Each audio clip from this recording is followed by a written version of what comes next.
오늘 성례주일로 허락하여 주신 우리 아버지 하나님께 감사를 드립니다. 여러분이 이렇게 아시는 것처럼 성례에는 세례와 성찬이 있는데 오늘 예수님께서 잡히시던 날 밤 유월절 잔치를 잡수실 때 친히 제정하신 것이 바로 성찬입니다.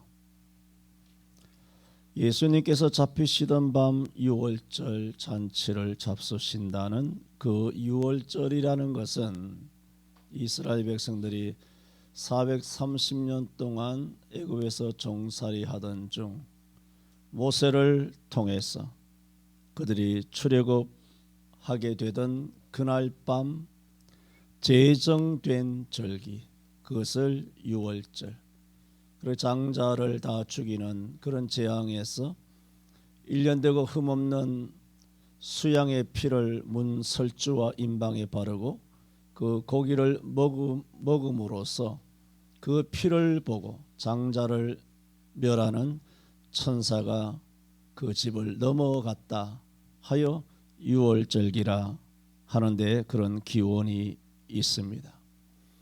그러나 실제로 그 유월절 1년 되고 흠없는 수양은 사실은 예수 그리스도를 상징하고 있는 그림자에 지나지 않고 실제 유월절 양은 예수 그리스도를 말합니다.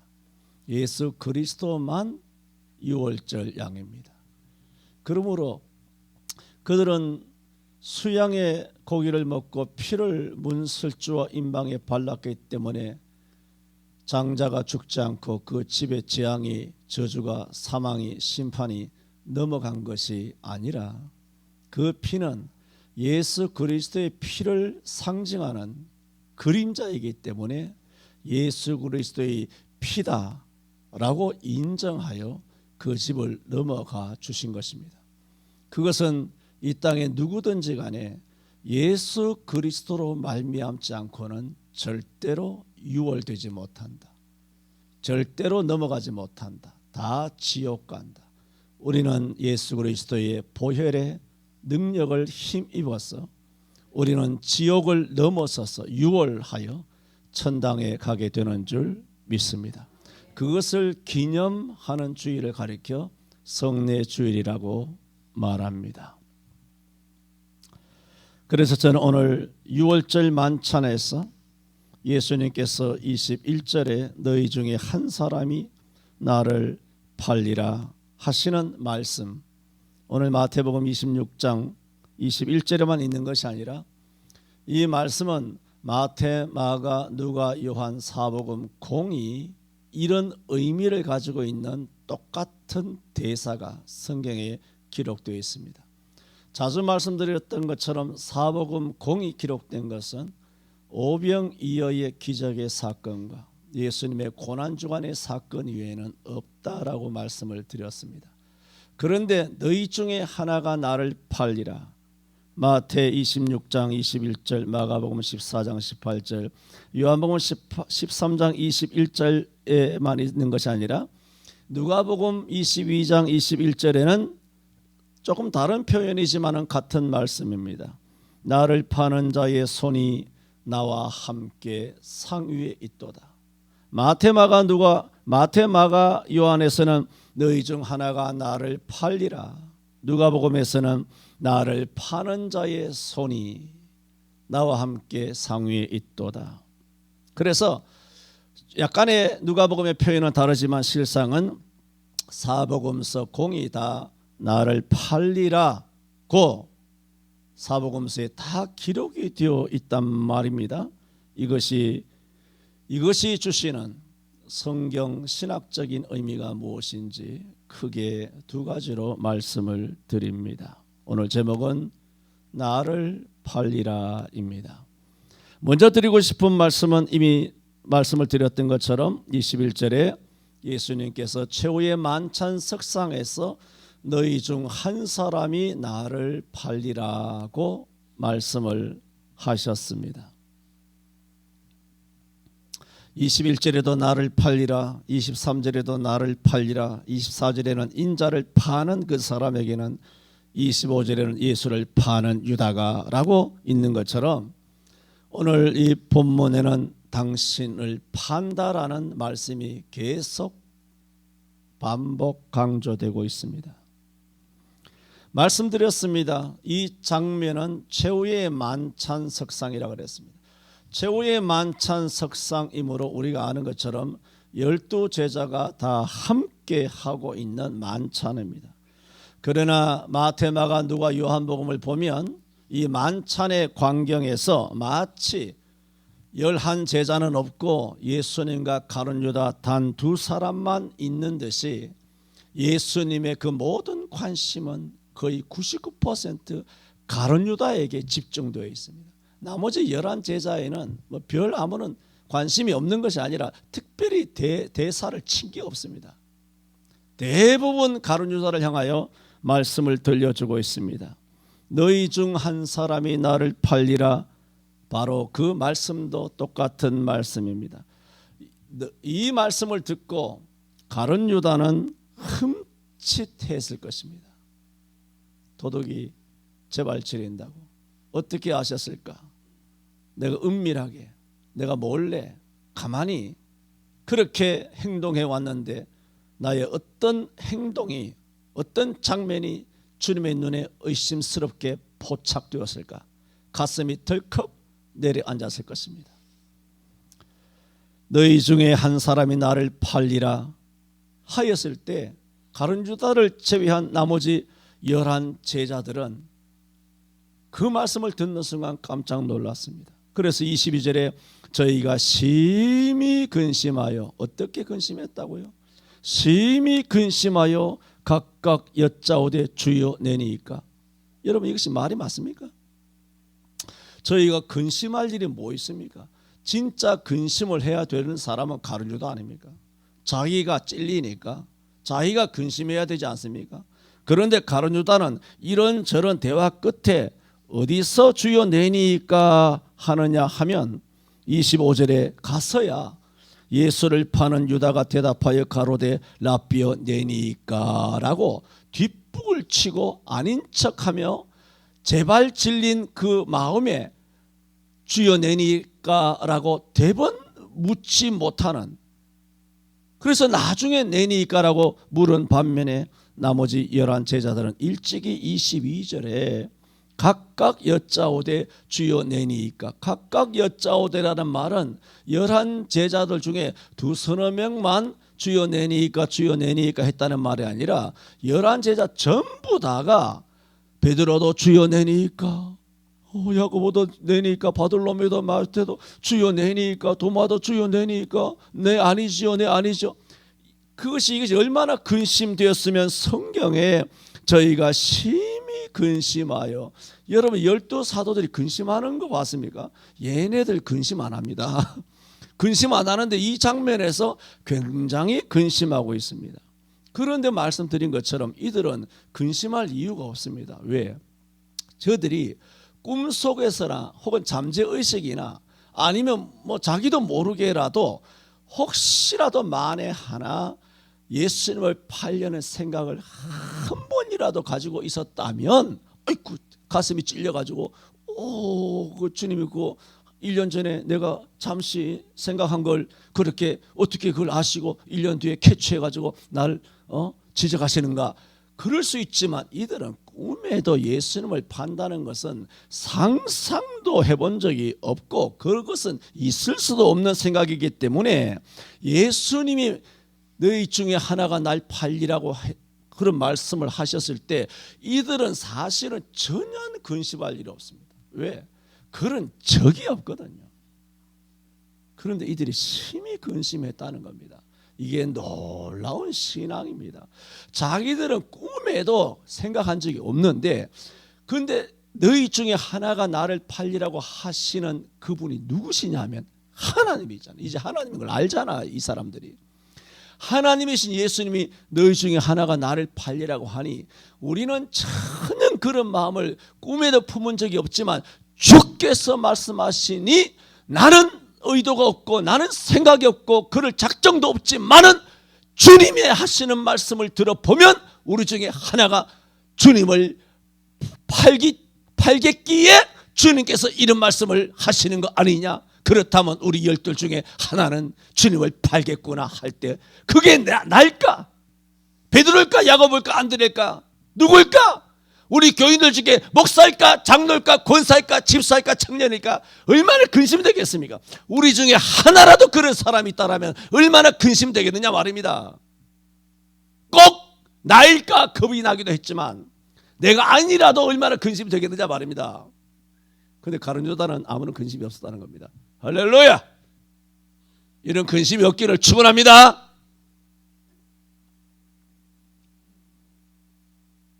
이제 뭐 잘 알아들어가지고 어느 순간에 아멘을 해야 될지 아멘 하다가는 큰 일이 벌어지겠구나. 벌써 분위기 파악하고 눈치 백단이 돼가지고 훈련이 잘 된 것을 감사하게 생각합니다.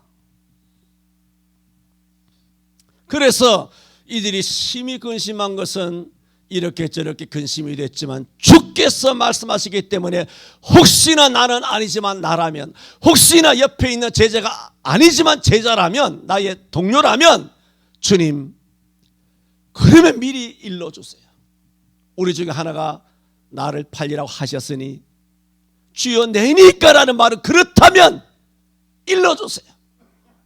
그러면 미리미리 조심하고 행동을 삼가하여 또 회개하는 마음으로 주님을 배신하지 않고 주님을 팔지 않는 그런 방향으로 나아가겠습니다라는 간절한 기원이 깃들어져 있는 고백입니다.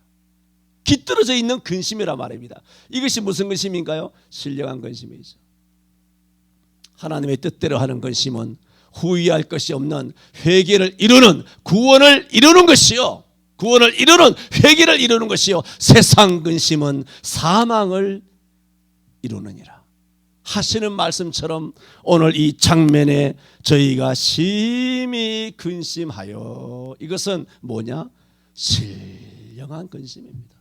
먹고 마시는 근심 아닙니다. 자식으로 인한 근심 아닙니다. 부부의 관계 때문에 근심하는 거 아닙니다. 세상 돌아가는 그런 세속적인 것 때문에, 정치 문제, 경제 문제 때문에 근심하는 것이 아니라 참 신령한 근심이에요. 그래서 오늘 제목을 나를 팔리라 이렇게 제목을 정해도 되지만 신령한 근심, 뭐 이렇게 제목을 정해도 괜찮을 만큼 매우 비중이 있는 이 장면입니다. 그런데 이미도 말씀드린 것처럼 가룟 유다는 뒤늦게 25절에 가서야 화인 맞은 양심으로 내니까 지면서, 지가 지를 알 거 아니에요. 자기가 다 작정하고 이미도 제사장 앞에 제사장하고 흥정을 해가지고 은 30을 받아 챙겼잖아요. 14절에 그때 12 중에 하나인 가룟 유다라 하는 자가 대제사장들에게 가서 말하되 내가 예수를 너희에게 넘겨주리니 얼마나 주려느냐 하니 그들이 은 30을 달아주거늘 저가 그때부터, 무슨 때부터? 그때부터 은 30을 받아 챙긴 그때로부터 예수를 넘겨줄 기회를 찾더라. 내니까라니 몰라서 묻습니까? 그러니까 얼마나 화인 맞은 양심이고 뻔뻔하고 강팍하냐 하는 겁니다. 바로가 마음이 강팍하여 저주받아 죽게 되는 것처럼 마음이 강팍해지는 것. 하나님의 말씀에 대하여 대적하고 교회를 대적하고 예배를 대적하고 말씀을 공격하고 하는, 11조 안 해도 된다 뭐 이런 거, 뭐 주일 안 지켜도 된다 뭐 이런 식으로 막 대적하잖아요. 그것이 단순한 대적이 아니에요. 단순한 대적이에요. 요한복음에도 말씀하신 것처럼 나를 저버리고 내 말을 받지 아니하는 자를 심판할 리가 있으니 곧 나의 한 말이 저를 심판하리라. 마지막 날에 저를 심판하리라. 무엇이 심판하느냐? 말씀이 심판하는 겁니다. 말씀이 나를 저버리고 내 말을 받지 아니하는 자를 심판한다는 것입니다. 또 마태복음 12장 34절인가요? 5, 6절인가요? 사람이 무슨 무익한 말을 하든지 이에 대하여 신문을 받으리니 너란 말입니다. 내 말로 의롭다함을 받고 내 말로 정죄함을 받으리라, 심판을 받으리라 그랬어요. 그러면 우리가 일상에서 아무런 유익하지 못한 말, 정치, 경제, 사회, 문화, 군사, 안보, 종교, 무슨 스포츠, 연애, 뭐 모든 영역에 대하여 우리가 세상에 나가서 말하지 않습니까? 그 말이 정죄가 되는 거야. 증명이 되잖아. 네 한 말이 딱 녹취록에. 이번에 뭐 민주당 뭐 녹취록 뭐 걸려가지고 뭐 전당대회 하다가 돈 봉투 사건, 그게 다 뭡니까? 그 암흑의 여자가 전부 다 녹취를 다 갖고 있는 거야. 그러면 이런 인간이 녹취를 갖고 있다면 우리가 한 말은 첫째로 우리의 뇌가 기억하지만은 전능하신 하나님이 그걸 모르시겠습니까? 다 기억한 거예요. 그런데 그거 누가 한 것이냐? 이 자백한 거죠. 내가 평상시에 한 말 있잖아요. 뭐 11조를 해도 된다는 둥, 안 해도 된다는 둥, 영상 예배를 해도 된다는 둥, 전부 다 정치인의 모든 부분에서 내가 한 말이 있잖아요. 그 말이 그대로 심판을 받는 거예요. 자백이죠, 자백. 자백이라고, 자백. 자기가 스스로에게 증인이 된다고. 이게 빼박이죠, 이거는. 제3자가 증인이면 거짓말할 수도 있지 않습니까? 아, 저 사람 나 거짓말했다. 내가 미워가지고. 근데 내가 그 말을 해버렸으니 이거는 빼도 박도 못하고 완전히 지옥으로 꼬린될 수밖에 없고 심판을 받을 수밖에 없단 말입니다. 그러므로 불조심, 입조심, 말조심 그렇게 해야 되는 겁니다. 예수님은 너희 중에 한 사람이 나를 팔리라고 말씀만 하신 것이 아니라 계속 가룟 유다를 향하여 사인을 주고 있지 않습니까? 23절에도 나와 함께 그릇에 손을 넣는 그가 나를 팔리라. 또 24절에도 인자는 자기에게 대하여 기록된 대로 가거니와 인자를 파는 그 사람에게는 화가 있으리로다. 누구를 가리킵니까? 자기가 알 거 아니에요. 날 가리킨다는 말씀을. 그 사람은 차라리 나지 아니하였으면 저게 좋을 뻔하였느니라. 그때 유다가 와서 내니까 하니 네가 말하였도다. 더욱더 직접적으로 말씀해 주고 있지 않습니까?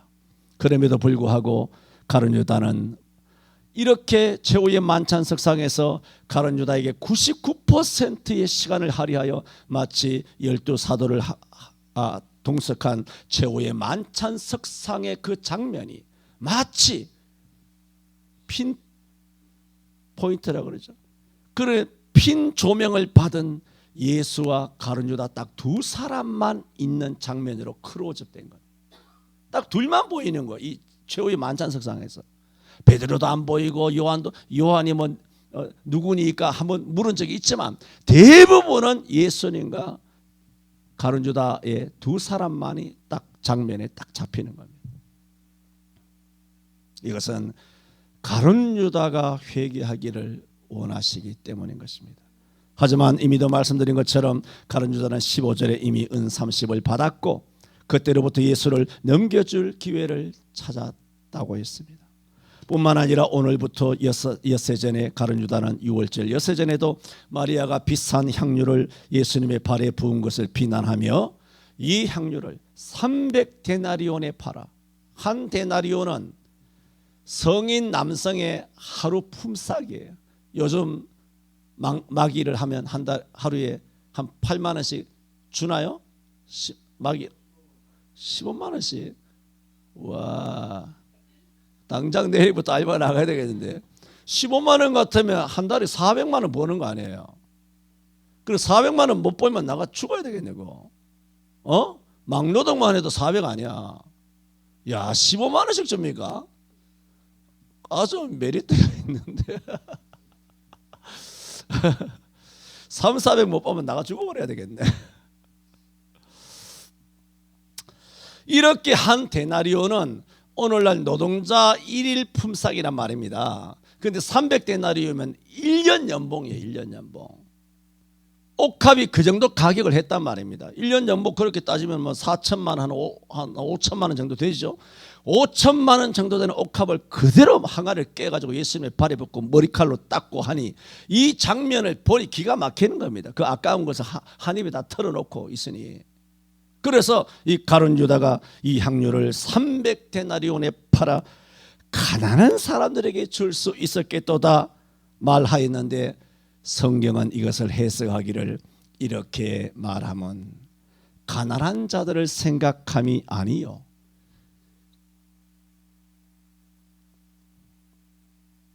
조금 쌍소리를 좀 쓰려고 하다가 저 새끼는 도둑놈이라는 겁니다. 성경에 저는 도적이라 돈 괴를 맞고 거기 넣는 것을 훔쳐가미라라. 300데나리온에 팔아 가난한 자들에게 줄 수 있었겠도다. 그 말이 가룟유다가 떨어지자마자 성경이 그를 정죄하는 겁니다. 저는 도적이라. 가난한 자를 생각하는 것이 아니라는 거예요. 그 자리에서 바로 심판해버린 거예요. 그러므로 아까 말한 것처럼 자기가 한 말이 증언이 되어버린 거예요. 자기 말로 자기가 심판을 받는 겁니다. 그대로 심판하잖아요. 그러면 가룟유다만 그럴까요? 우리가 원래회 할 때 선교 헌금을 썼으면 좋겠습니다. 구제 헌금을 썼으면 좋겠습니다. 뭐 했으면 선을 이웃을 위하여 도왔으면 좋겠습니다. 그런 말은 주님께서 어떻게 생각하실까요? 아무개 집사는 이놈의 집사는 이놈 도둑놈이야. 이게 실제로는 가난한 자에게 주려고 하는 거 아니야. 가룟유다만큼은 심판을 받을까요? 가룟유다만. 하나님도 너무 지나치신 거 아니에요? 가룟유다가 말 딱 끝나자마자 성경에 바로 그 이어가지고 이놈은 도둑놈이라. 가난한 자를 생각하는 것이 아니라 돈깨를 맡아가지고 거기서 도적에서 돈깨에서 훔쳐감이라라. 이 말씀이 무슨 말이에요? 가룟유다가 헌금이죠. 돈괴가. 가룟유다가 돈괴에서 돈을 훔쳐간 일이 어제 오늘이 아니라는 거예요. 어제 오늘 도둑놈이 아니라는 겁니다. 결국 가룟유다는 돈 때문에 예수님을 팔아버리게 됩니다. 너희 중에 한 사람이 나를 팔리라 말한 한 사람은 가룟유다였습니다. 정답 가룟유다였습니다. 그러나 한국 교회는 한둘이 아닙니다. 저는 첫 번째 말씀을 드렸습니다. 너희 중에 한 사람이 나를 팔리라 말씀을 드렸죠. 두 번째는 앞서서도 말씀드린 것처럼 21절에 팔리라, 23절에 팔리라, 24절에 파는, 25절에 파는. 그러므로 최후의 만찬석상에서 가룟유다의 배신, 또 만찬이 끝난 다음에 감난산에 올라가신 이후에 또 베드로의 부인, 가룟유다의 배신, 또 베드로의 부인, 또 12사도들이 다 목자를 치면 양이 도망가리라 하시는 이런 일련의 말씀들을 쭉 하셨지만은 최후의 만찬에서 핵심적인 것은 물론 이 떡은 나의 살이다. 이 피는 내가 너희를 위해 흘리는 바 곧 너희 죄 사함을 얻기 위한 나의 피다. 핵심은 당신의 살과 피를 주심으로 우리로 하여금 생명을 얻게 하는데 핵심이에요. 핵심이지만 또 이런 핵심적인 우리를 구속하는 새 생명을 주는 이런 일이 일어나기 위해서 그 앞선 전제된 핵심이 뭐냐? 내가 팔려야 한다는 거예요. 이게 핵심이에요. 이게 최후의 만찬 오늘 성례가 이루어지기 전에 핵심적인 것이 뭐냐면 내가 어떤 형식으로든지 팔려야 한다는 거예요. 그래서 4번이나 팔리라 하는 말씀을 했습니다. 예수님께서 반복하여 나를 팔리라. 21절 다시 한번 보세요. 너희 중에 한 사람이 나를 팔리라. 여러분 성경이 있으니까 또 너무 익숙하니까 그냥 넘어가지 말고 가만히 생각해 보세요. 뭐 가만히 생각할 게 뭐 있습니까? 오늘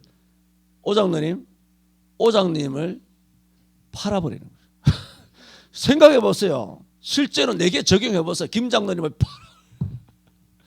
아니면 뭐 김집사 웃지 말고 지우를 팔아버려. 이게 하늘이 무너지는 않습니까? 그런데 이분이 누구세요? 예수님이시잖아요.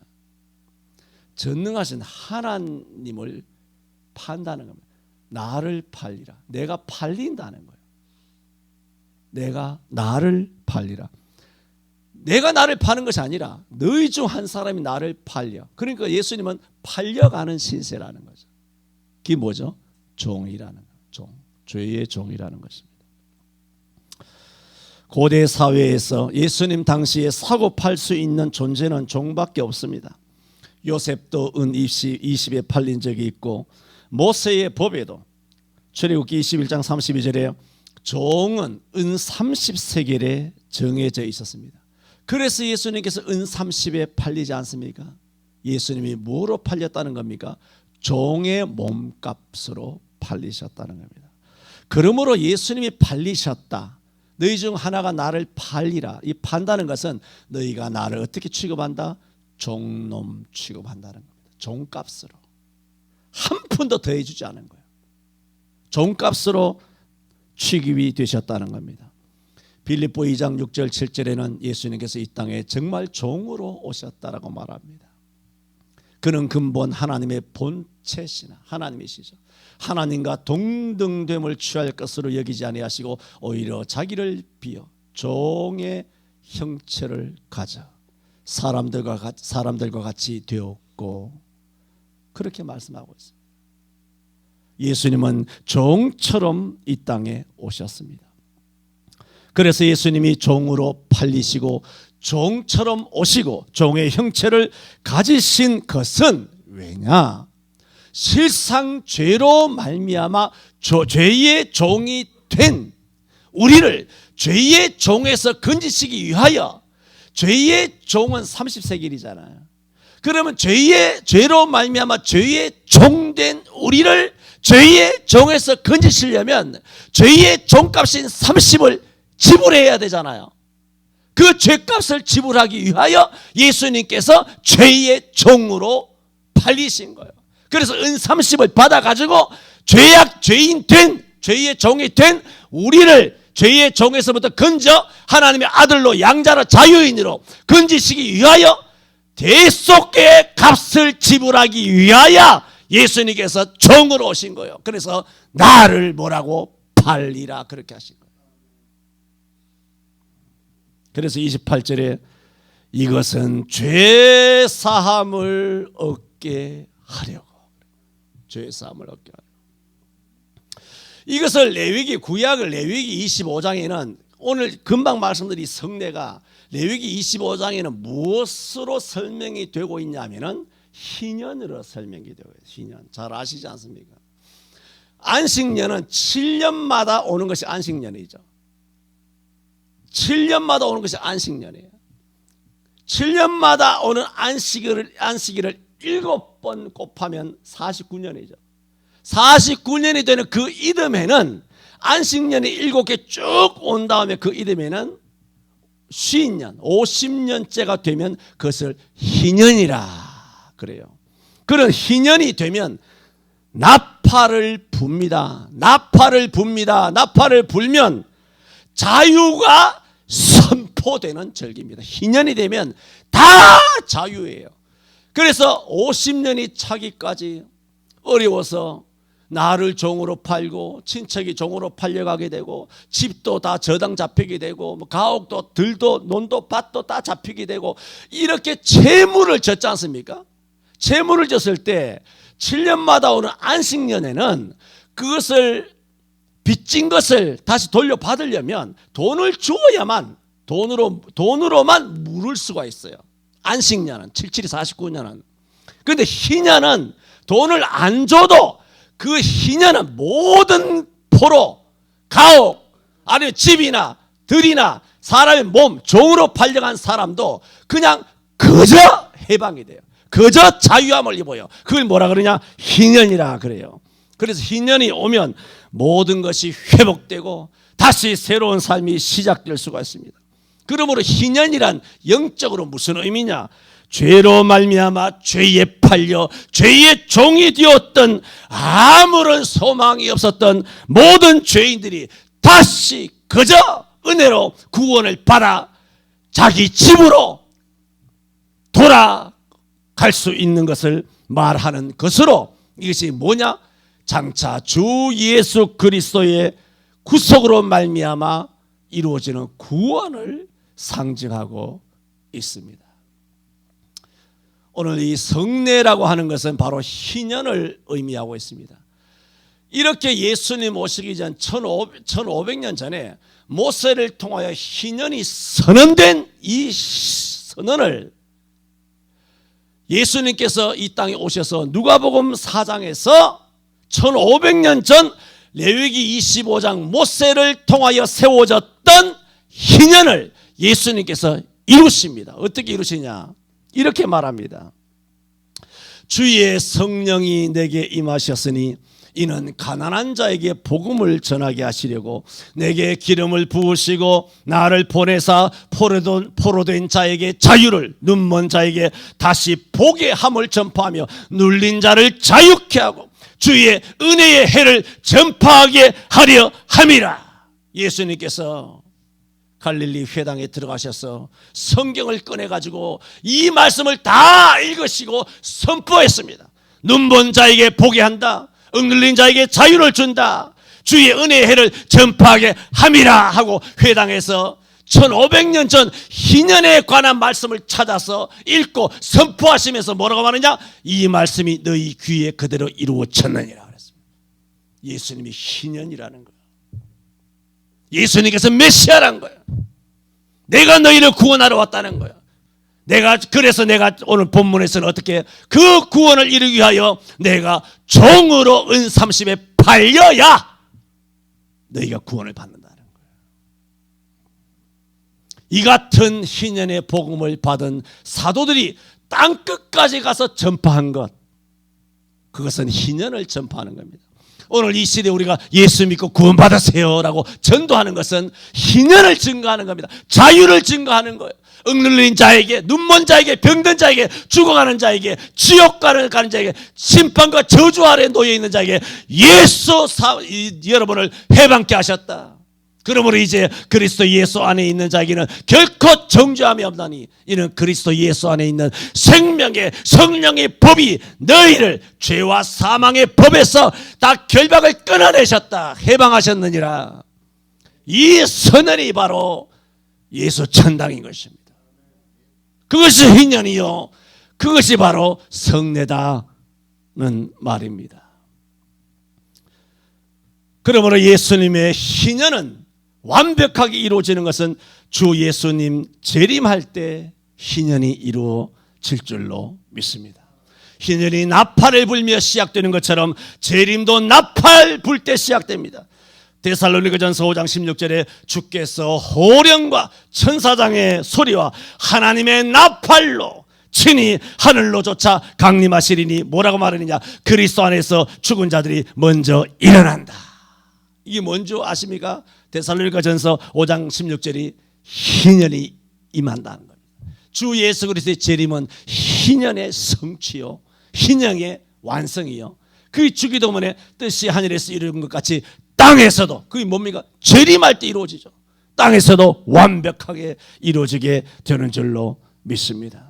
그러므로 예수님 재림하시면 희년이 이루어지게 되고, 예수님 재림하실 때 모든 이 땅의 피조 세계가 소생하게 되고 천지 만물이 새로워지며 새하늘과 새 땅이 이루어지게 되고 구원받은 성도들에게는 부활과 영생 복락이 이루어짐으로 진정한 희년이 완성이 되고 성취되게 될 줄로 믿습니다. 재림이라는 희년이 오면 저와 여러분 모든 성도들은 죄로부터, 정죄로부터, 신체의 구속으로부터, 가난과 질병과 늙음과 죽음으로부터 영원토록 자유하게 되는 줄로 믿습니다. 그저 집으로 돌아옵니다. 그저 자유를 얻게 됩니다. 그것을 위하여 예수님이 팔리셨다는 겁니다. 우리에게는 거저지만 실제로는 거저온 게 아닙니다. 천지 만물에 다 죽어도 감당할 수 없는 어마어마한 절대값이 예수님의 몸에 매겨진 것입니다.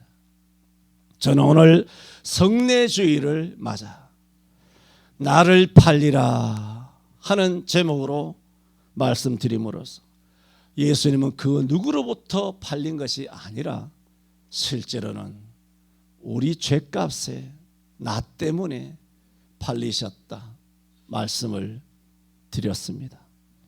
그리고 희년 되신 예수 그리스도로 말미암아 참된 자유와 참된 생명을 얻게 되었다 말씀드렸습니다.